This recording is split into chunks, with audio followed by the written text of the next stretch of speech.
How you doing? This is a Talking Dude. Thank you for watching and welcome to this review of some recent stories in the housing crisis in the UK.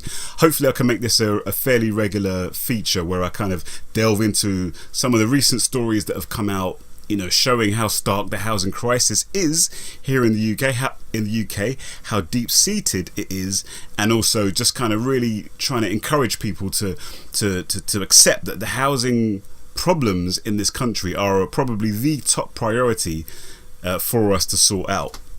So the first article I want to look at is some research that's come out from a company called Scottish Widows, which suggests that the proportion of people renting in their retirement will triple to 1 in 8 by 2030. I believe they say that'll be the case. Now, this is a very high number of people who will be renting in their retirement. And what's the reason for this? Well, it's because house prices are skyrocketing.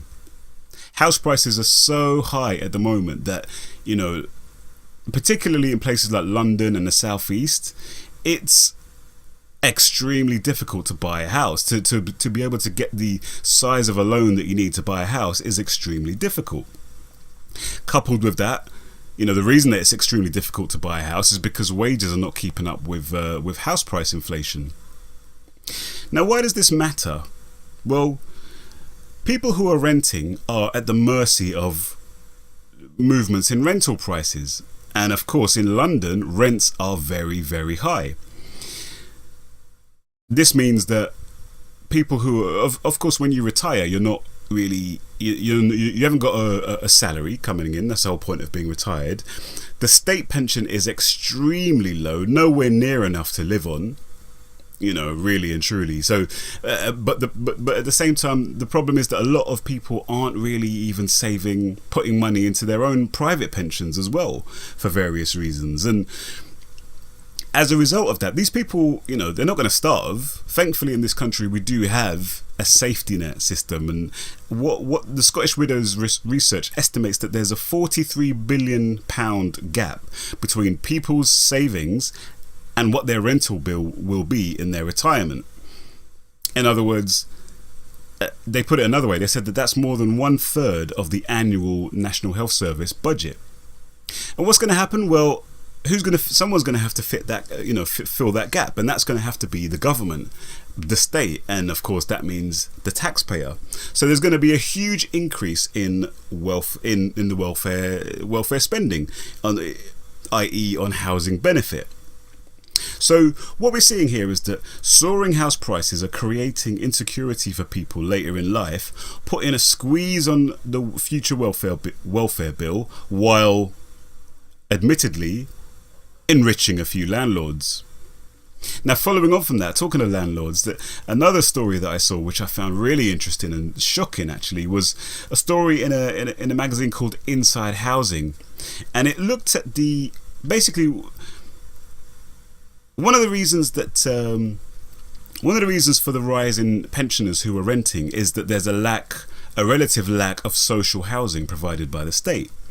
As I mentioned in my video on the land value tax, one of the reasons for this shortage is the right to buy policy, where council tenants are allowed to buy their council homes at a massive discount.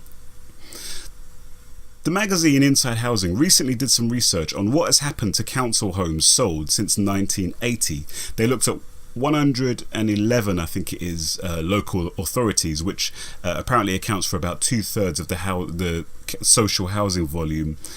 2/3 of all stockholding town halls in the UK, in England rather. And what it found was 40% of those homes which have been sold under right to buy are now being sublet, i.e. they're being rented out. This is a classic case of wealth redistribution. And we're going to be seeing this over and over again in this video. Taxpayers have created, and built these council homes, which have then been transferred to people, many of whom, nearly half of whom, are now renting them out. And if you look at the article here, I just want to scroll down to the bottom to see the disparities between different regions. So at the very bottom, you've got 12%, 20% of these formerly council homes are now being rented in places like we've got Tower Hamlets there, Wokingham, Darlington, and so forth, and then it goes up all the way up to a whopping 71% of the ones in Milton Keynes. The 71% of the former homes, council homes, which have been sold and now being sublet.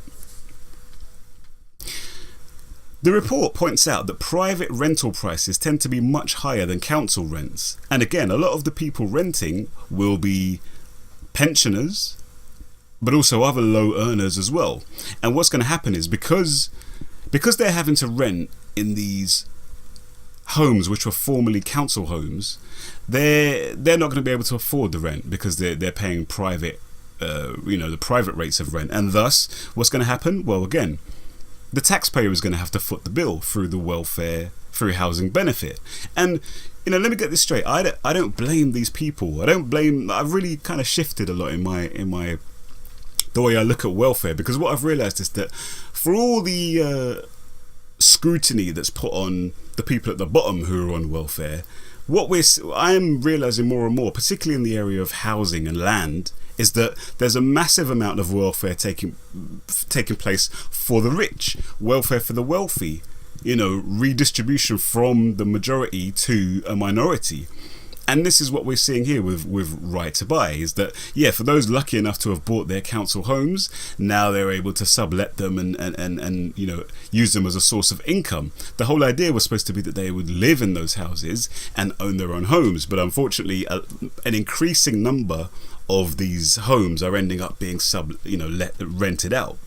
When you think about it, it's absolutely bonkers. We build these council homes, which then get sold, and then they're sold off.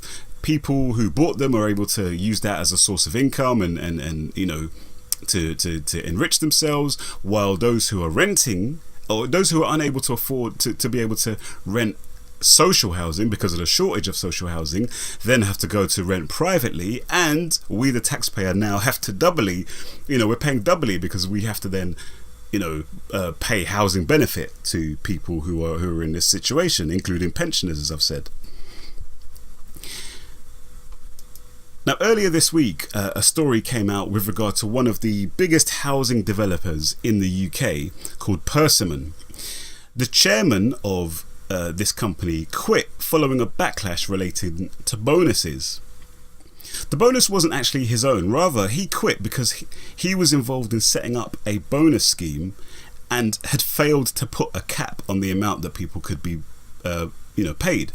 The bonus is actually going to the chief executive of Persimmon and is a whopping £109 million. And I believe is going to get that money on New Year's Eve, so a few days from when I'm filming this video. Now, the reason why this is particularly newsworthy is that Persimmon is one of the giant housing developers, alongside other companies such as is it Taylor and Wimpey and Barratt. And they have benefited massively from the government's Help to Buy scheme. Help to Buy gives first-time buyers a 20% interest-free loan to put down toward a deposit on a mortgage critically on new build properties. Since it was introduced in 2013, the price of new build homes compared to existing homes, so old, not new build homes, has skyrocketed. A recent report from Morgan Stanley has shown that new build homes are now approximately 15% more pricey than existing homes and will soon be around 20% more expensive.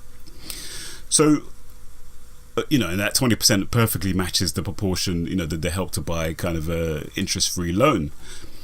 In other words, the Help to Buy scheme has inflated house prices, making it harder for all but the already wealthy to be able to afford to buy.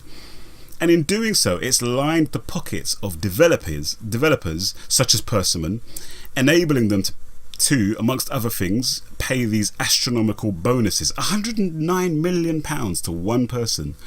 And people would say, oh, well, this chief exec has shown ingenuity and, he's being rewarded by the market. No, he's not. This is political redistribution of wealth yet again. That's what we're seeing here. He's not some genius who's worth that kind of bonus. Rather, his company has benefited from state redistribution of wealth from the taxpayer to, you know, a few people, in this case these huge housing developers. It's welfare for the wealthy, or blue socialism is what you could call it. Now, speaking of blue socialism, there's one form of blue socialism, or welfare for the wealthy, is of course corruption, you could say, and the housing crisis is particularly stark in London. A couple of recent stories have given us a glimpse into how politicians in London, who are of course largely Labour politicians, but I'm not just blaming the Labour politicians, they're all in it together, but Labour politicians don't tend to get scrutiny much because they're usually mouthing off about how awful and terrible the Conservatives are. So that's why it's particularly useful to look at these couple of stories that have come out in recent days relating to housing and property development in London. So let's have a look at this video first of all. This is from, I believe it's from the Times initially, about a corruption scandal in Tower Hamlets. So let's take a look at this video and I'll come back on the other side. And what's the 15 grand for? Think of it as high-end hospitality costs. And to be frank, a bulk of the premium's going to go to those greedy not me. I'm being blatant. This is the voice of Abdul Shakur Khalisadar, a well-known local businessman in Tower Hamlets. He played a key role in securing support for Labour in the borough and has been photographed meeting Harriet Harman when she was deputy leader. She came down to my centre as well, and this was all in the media. I mean, I welcomed her in, and we said, look, we'll get Labour power back, and we'll hand power back to Labour.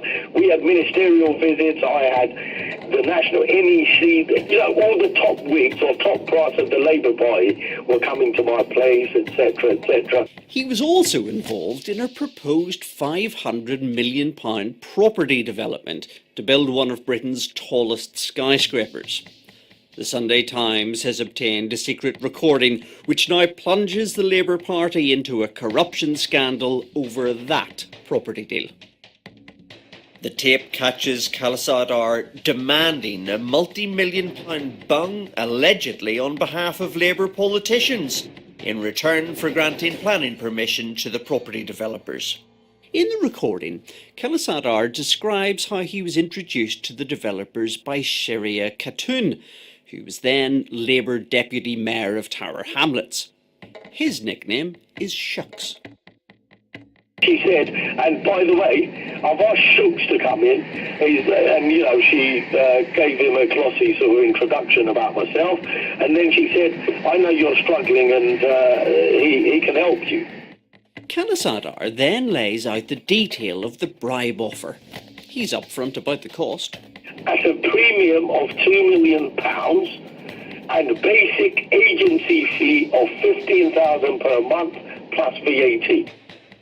And what's the 15 grand for? This is the bit that keeps me, allows me to think of it as high-end hospitality costs. This is where I'll be having dinners and I'll be having various little stakeholder meetings. I'll be making a little donation here and there to the party.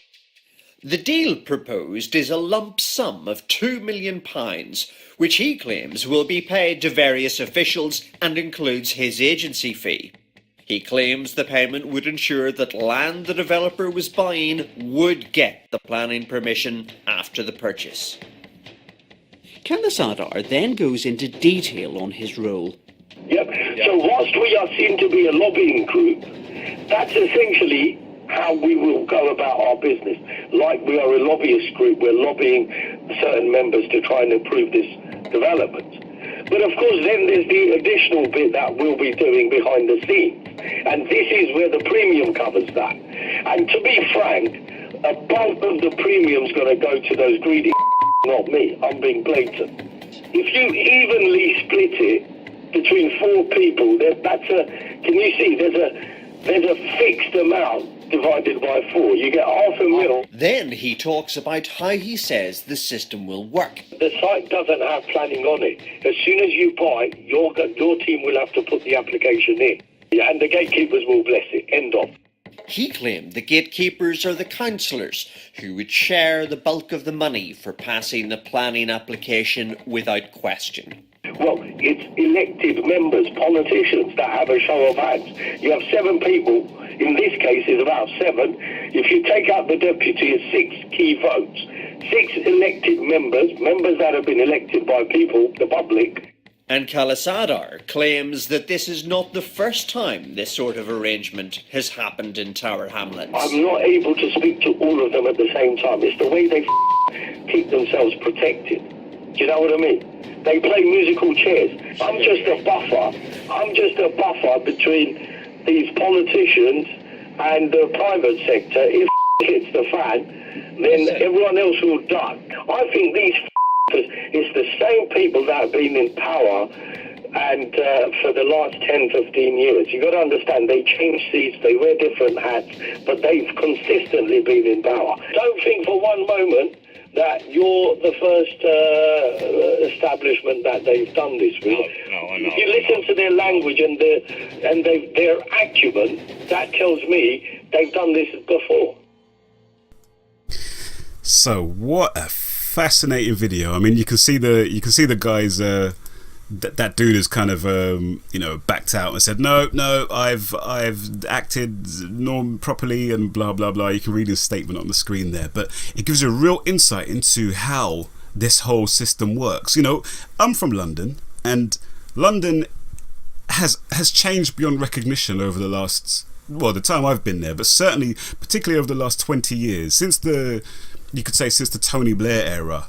London has absolutely transformed, and one of the ways it's transformed, as well as the mass immigration on a cultural level, one of the ways which is also, by the way, connected to the housing crisis, one of the ways that it's changed is the physical makeup of the city. You know, talking about skyscrapers and whatnot, they're popping up all over the place, all over the Zone 1 and Zone 2. You're getting these huge buildings being built, and what we're seeing here is that these politicians who control these areas, these councils that control these areas, are working hand in glove with financial elites and property developers and so forth to A, enrich themselves, and B, to enable these these moneyed interests to feed off the wealth of our city, of London, and the country as a whole. You know, and having seen this, okay, this Shooks, whatever his name is, he's just one of many. Can you imagine how many dozens of other, maybe even hundreds of other people like him there are, running around like rats in London, selling us out, pimping our wealth, the wealth that we create in London. All of the wealth you see in London is created by us. We create it. Without us, without the people of London, there is no wealth in London. And yet that wealth is being snatched from us and being put into the pockets of politicians and these property developers and so on and so forth.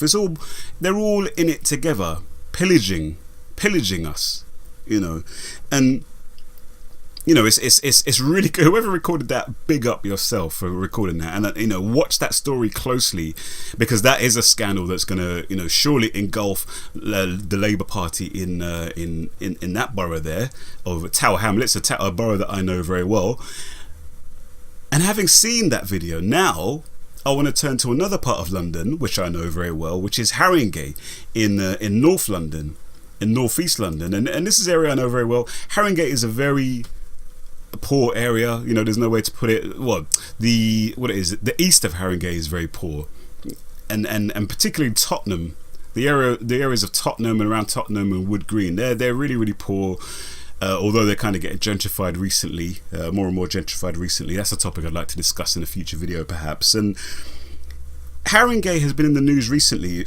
The media's been talking about an alleged kind of plot by the left-wing pressure group Momentum, which is being accused of staging a takeover of the council in Haringey. But for me, the media coverage is missing the issue that is actually causing genuine anger in Haringey, in that borough, over the Labour council, the Labour-controlled Haringey council's plans to basically sell off a huge amount of property to developers. And again, as you watch this video, this is from March. I mean, so much has happened since then. But watch this video. As you're watching it, consider what we've just seen with regard to Tower Hamlets. Consider how we've seen, the corruption that is involved in getting these deals okayed and planning permission done, and property developers getting the contract to build certain things and regeneration and so forth. Watch it with that prism and watch, have a look at what we see here. I'll come back on the other side again.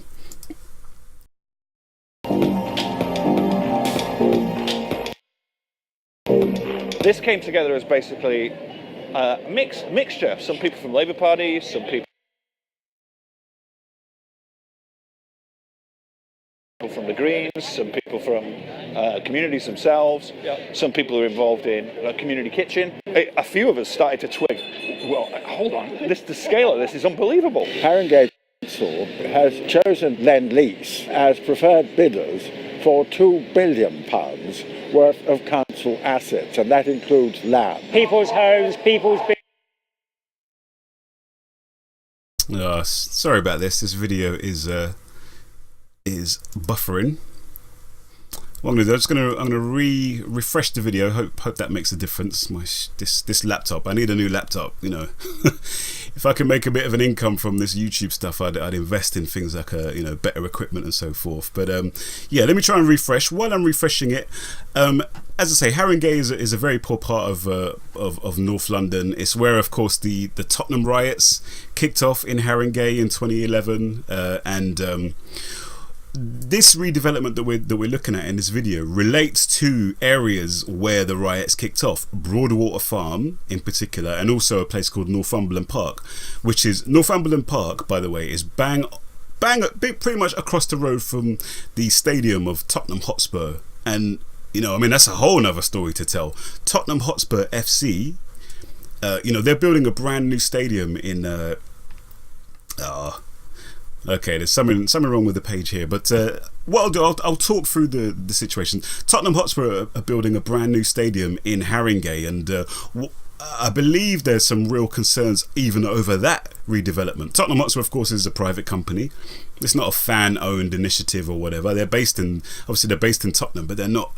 They're a private company just like any other private company, and apparently they managed to get the Haringey Council on side so that they didn't have to build a bunch of new social housing as part of the agreement to build their new stadium to replace White Hart Lane. And so you got Northumberland Park, you got Broadwater Farm, poor areas, mainly black areas as well. A huge amount of black people living in those estates in Haringey. And basically, the council, Haringey Council, are looking have come up with a deal to basically it's something like a 50-50 ownership 50-50 ownership deal with a private company called Lend-Lease to regenerate. Whenever you see that word regenerate, you got to be a little bit suspicious. To regenerate the area, and basically what's going to happen is that the people who are living there, the thousands and thousands of people who are living in that part of London, in Haringey, are going to be pushed out of the area. Those council flats and parks and libraries and all these kinds of things are going to get replaced by, of course, what they're going to get replaced by. They're going to get replaced by super expensive properties, super expensive flats, which the majority of people in that area are not going to be able to afford. I'm going to try and play the video again, and let's have a look and see if it works. Mixture. Some people from Labour Party, some people from the Greens, some people from communities themselves, some people are involved in a community kitchen. A few of us started to twig, well, hold on, the scale of this is unbelievable. Haringey Council has chosen Lend-Lease as preferred bidders for £2 billion worth of council assets, and that includes land. people's homes, people's businesses, people's community centres, parks, everything, cafes, you name it. Haringey will sell it off to a private developer. The Haringey development vehicle would be a joint 50-50 agreement with a company called Lend-Lease. As people have mentioned, they were cited in a blacklisting case. Hence Unite have come out very strongly against this, Unite the Union. Did a settlement for 56 million in New York over allegations of corruption, and we're involved in the Southwark redevelopment. They make reassurances that, of course, people can stay. The lessons of the Haringey and parts of Southwark are actually that people get moved out of the area, massively out of the area. The residents of Haringey Estate were scattered to the four winds. People who had lived there for decades. If you own your houses, your property values are going to go up as a result of this scheme. 58% of the population of Haringey are tenants. It's a minority that own homes, and it's being governed in the interest of the minority. The shame long since passed when they sat on those yachts on the south of France talking to developer friends and other vested interests and big interests around Tottenham. Either we restore democracy in Haringey, or we are oppressed by the tyranny of the global market.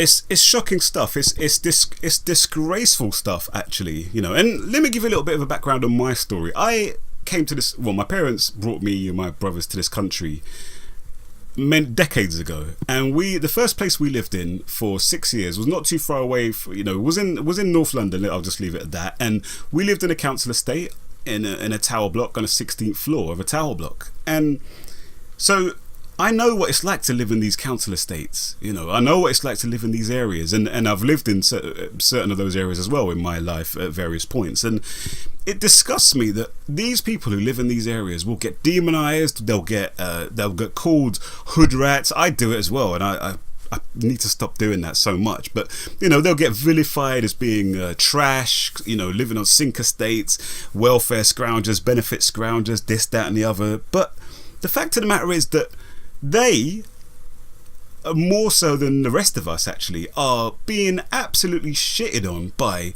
these, the politicians that supposedly represent them, such as these Labour councils in Haringey and Tower Hamlets, and you got the Conservative council in Hammersmith and Fulham? No, it wasn't. Where was that? Where was it? Wherever Grenfell, Grenfell, whatever area that, I can't remember the name of the area. Chelsea, Westminster, whatever it's called. They're being shat on by these politicians who are essentially selling off their communal assets, which is their assets. They live in these areas, they pay their taxes and so forth. They're taxpayers like the rest of us. They're living in these homes, and then their homes are getting demolished, and they're getting pushed out to live way, way, way far away because they can't afford to live in the brand new flats which are getting built. And there's so many other things I can talk about in this video, but I'm going to kind of start to wrap up soon. But one of the things that's come out recently as well is that a large chunk of the homes that are built, the new homes that are built to replace these council estates, are sold to foreign investors. There was the case of one place in, I think it was Battersea or something like that, where 99% of the flats that were built were sold to foreign investors. It's a disgrace. It's an absolute disgrace. And so what I'm saying is that I want to, in conclusion, say that the topics that I've covered demonstrate several ways in which the political and economic establishment operate a welfare for the wealthy or Blue Socialist system, whereby taxpayer created wealth is being redistributed from us, ordinary people of this country, to those who are already extremely wealthy. As a result of that, we're getting people who are falling off. They're unable to make ends meet. Their families are being ripped apart. There's research that's come out that shows that for every increase in house prices, there's a decrease in childbearing amongst people who are renting. It's a social calamity, actually, this housing crisis, and it's deep-seated, and it's going to take real hard work to confront the vested interests on all sides of the political spectrum who are working to keep the crisis going. As I said at the beginning, it's not a crisis for them. For example, 1 in 5 MPs are landlords. 1 in 3 Conservative MPs are landlords. That includes Philip Hammond, the Chancellor, Sajid Javid, the Housing Minister, Jacob Rees-Mogg, who's supposed to be the man of the people and the new messiah of a lot of people on the right. As the saying goes, turkeys will not vote for Christmas. And I want to close by really imploring, particularly those who, like me, are of a libertarian bent. We need to stop pretending that, oh, the market will just solve all these problems. Just have a free market. We need to realise that is not a credible answer to these problems that I'm identifying in these videos and that you can just see all around you. We need to have a more solid and well thought out vision for how to reform the housing situation in this country, and just more generally how to shift this country away from being servants of financial elites. Basically, we need to shift ourselves as a country, as a people in this country, to a situation where where genuine meritocracy is encouraged and is celebrated, and where vested interests and welfareism, welfare of the wealthy, is stopped and is clamped down upon. I want to thank you for watching. All the links to the things I've talked about in this video will be in the video description. Do share the video, let me know your thoughts as well. Take care, and I'll hopefully see you not too long from now. Life is very busy for me at the moment, but yeah, I'll be on again as soon as I can. All right, take care, see you later.